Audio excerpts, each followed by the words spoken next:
The wave of enthusiasm from a legendary campaign has given way to the heavy burdens of reality. It's not easy being president of the United States. But that burden is shared by a close-knit group of insiders. The same people who helped propel Barack Obama into the White House now help shape his message to the American public and the world. Senior advisor David Axelrod and communications director Anita Dunn have known the president since his early days in Chicago. Press Secretary Robert Gibbs came on board when Barack Obama was elected senator in 2004. This is the first time any of them have worked so closely with a president of the United States. What was the biggest over the past year, the biggest oops moment? It's something you could do over. If you would have liked, if something happened, he made a decision, you made a decision that, you know what, I wish we would have done it a little differently. David? Yeah, I'm not sure. I'm sure all of you have. Look, I'm sure there are many things that if we could do over, we would. But I have to say that, and you know, your viewers can filter it for what it is. The thing that's been pleasing to me is that by and large things have gone as we intended. We try and think things through. He certainly does. And I think, you know, now some of the decisions we make may not work out, but they're generally well reasoned, and therefore, you know, I don't think there aren't major things where I said, "Gee, man, I wish I had that back." I wish we had gotten the swearing in the inaugural oath right the first time, but you know, things happen. Whose fault was that? I'm not going to blame anybody. We've got business with the Supreme Court, and I honor them greatly. Is there an oops moment, Anita, that you wish you had a do-over for? Well, you know, I think I'm a person who can, you know, at the end of every week look back and find about 2,000 things I would have done differently. But I think from, you know, what David was saying is true, which is if you look at what the president said during his campaign of what he wanted to get accomplished, and you look at where we are now, you know, roughly a year after he was elected, that, you know, by and large, he has certainly kept to what he laid out as the challenges that he wanted to address, and that the administration's done a pretty good job of executing to get him where he wants to go and where he wants to leave the country. But the president's critics on the right and left don't give him such high marks. He faces constant battering from conservative television and radio hosts and even struggles with disapproval from some members of his own party. He is deliberate, some say too slow in his decision-making. He has yet to announce whether he'll send more troops to Afghanistan, has not staked out a hard and fast position on some of the most controversial specifics of the health care bill. Even his first promise as president to close the detention center at Guantanamo Bay is mired in problems. Newsweek columnist Anna Quindlen writes, "He is methodical, thoughtful, cerebral, a believer in consensus and process. In an incremental system, Barack Obama is an incremental man." I brought over the new issue of Newsweek magazine with the headline, "Yes, he can, but he sure hasn't yet." Anna Quindlen wrote that article. Have you read that article, Robert? I have. You want to talk about that? Well, look, I give the American people great credit. They're always ahead of most decision makers here in Washington. I think the American people understand that what brought us to the point right before the president was either elected or eventually inaugurated, we didn't get to overnight. We got into where we were over the course of a long time. And I think the American people understand that we're on the road to change. We're on the road to building a new foundation for an economy that works for them and helps create jobs for them, but understands that it's not all going to happen overnight. I think what we saw in the candidate, America has had a chance now to see for the better part of almost a year. Because they still, according to the polls, they still like him a lot, but they're not necessarily in love with his policies.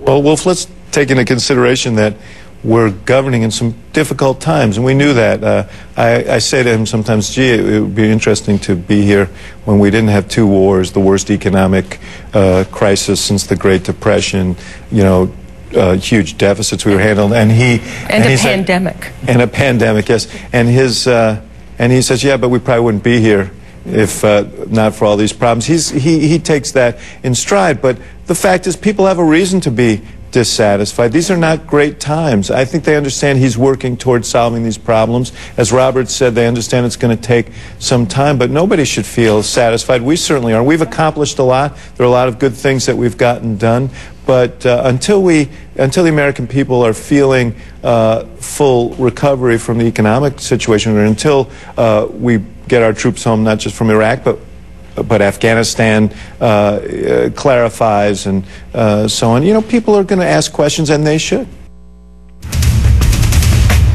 Was there a 3 a.m. wake-up call for the president over the past year that you remember, where there was some sort of international crisis and you had to call on the road when Korea launched?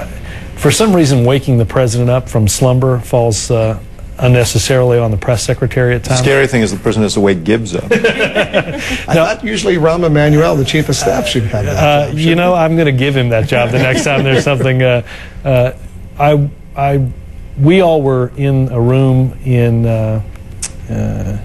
on the first foreign trip in Prague of the Czech Republic when we were notified of the North Koreans testing a long-range missile. Something we'd expected to happen over a certain amount of time, and I think it was about 4 in the morning. We were in there, and we then discussed that, and I went to wake him up, and he soon joined all of us in getting intelligence briefings from in the room as well as back in D.C. Yeah, we were kind of a mess. He came in there, he was... Speak for yourself. I was a bigger mess than you, but physically, not. But he came in, sat down, got a readout from the military people, got on the line with Secretary Gates, General Cartwright, I think, and then he said, "Okay, here's what we're going to do." Bing, bing, bing. No, he went out to the gym. Really? He said, "I'm going to go work out, and I'll be up in 90 minutes." He's more of a morning person than an evening person. Is that right? He's a little bit of both. A morning workout person, an evening reading person. He does a lot of heavy reading at night. He does about 2 hours of homework every night, and then he reads books and magazines after he's done with that. So he squeezes the day. Part of that day includes spending time with his daughters and the First Lady, Michelle Obama, who sought to carve out a substantial but comfortable role for herself. Talk a little bit, maybe I'll ask Anita, about the First Lady and her role in all of this as his wife, his advisor, his friend. Well, I think that, as every First Lady does, she is creating her own job. She's created her own job description. That obviously a huge part of that has always been as a mother. I always think, when I think of the president's ability to keep in touch, there's nothing like having 2 elementary school daughters to keep you in touch with reality, and he'd be the first to tell you that. I think the First Lady, in the course of the campaign, developed some issues that she was, passionately concerned with military families and veterans, and how we as a nation treat the people who have given up and sacrificed the most for us. She's had a long-time interest in healthy families and healthy bodies and child nutrition, which is something she's brought to the White House, and it's a very unique approach to the job. Is she an advisor to the president on substantive policy issues? Well, I think I'd put it this way. I think he really values her opinion, and I don't think she takes folders of, on nuclear proliferation home and offers her point of view, but she's incredibly bright. She's got great sense, and she, like anyone who has a good, solid relationship with their spouse, she offers her views, and he takes them seriously. Is it ever necessary for you, David Axelrod, to go to the First Lady and talk to her and try to convince her to weigh in with the president? Something you want? The president is the easiest guy in the world to talk to, and he solicits your points of view. He listens. He's a great listener. There's never, you don't have to do an end around. But I will say this about the family. I think the thing that got him down the most during the campaign, it wasn't the really tough things that we had to face, it was being away from his family. And even with all the stuff that he has to deal with as president, I think his mood is consistently good, in part because he gets to see his kids every day. He has dinner with them every night. He wakes up and sees them every morning. And just working above the store has been an incredible plus for him. It's the first time in a long time he's been able to do that. He was a Senate candidate in 2004, traveling 2005, 2006, was in Washington and then was a presidential candidate for 2 years. It's a source of strength for him to have his whole family. Absolutely, no doubt about it. absolutely. And he uses that term, it's what a beauty it is to live above the company store. I mean, he can... He's very lucky to have Well, him. he can be in the Oval Office. He walks about 90 seconds, and he's sitting at his dinner table.